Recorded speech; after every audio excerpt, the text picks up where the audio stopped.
যারা আসলে কোনো ধরনের বাছ বিবেচনা ছাড়াই জুলাই সনদে স্বাক্ষর করেছে, স্বাক্ষরের মাধ্যমে জাতীয় অনৈক্য তৈরি করেছে, সেদিনই তারা জাতির সাথে প্রতারণা করেছিল। ফলে জাতীয় অনৈক্য জুলাই সনদ যেদিন স্বাক্ষরিত হয়েছে সেদিনই কিন্তু হয়েছিল।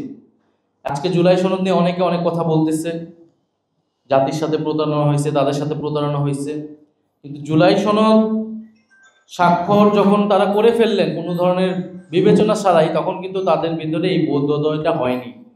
এবং গণ অভ্যুত্থানের নেতৃত্বদের দ্বারা যে রাজনৈতিক দল যারা প্রধানত এই দাবিটা সামনে এনেছিল, তারা যখন সেই অনুষ্ঠানে গেল না, তারা যখন সেই সনদে স্বাক্ষর করলো না, তখন তাদের কাছে মনে হলো না যে এটা জাতির সাথে প্রতারণা হয়েছে অথবা সেখানে জাতীয় অনৈক্য তৈরি হয়েছে।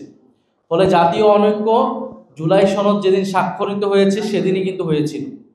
এবং আমরা খুবই পরিষ্কারভাবে বলেছিলাম যে পরবর্তীতে সরকার আসলে এটা কীভাবে বাস্তবায়ন করবে সেই বিষয়ে নিশ্চয়তা ছাড়া এই সনদে স্বাক্ষর করার কোনো মানে হয় না। এবং আমরা ঐক্যমত্য কমিশন একটা সুপারিশমালা দিয়েছে, আমরা সুপারিশমালাকে ইতিবাচক হিসেবে দেখেছি। প্রস্তাব 1-এর সাথে আমরা সমর্থন জানিয়েছি। সরকার এখনো তাদের অবস্থান ব্যক্ত করে নেই, সরকার আলটিমেটলি কি করতে যাচ্ছে।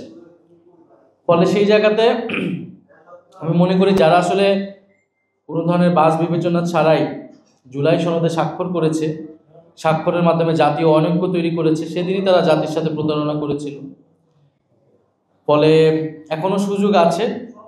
আমরা চাই যে ঐক্যবদ্ধভাবেই এই জুলাই সনদ বাস্তবায়নের মাধ্যমে, এটার আইনি ভিত্তি দেওয়ার মাধ্যমে ফেব্রুয়ারিতে নির্বাচন হবে।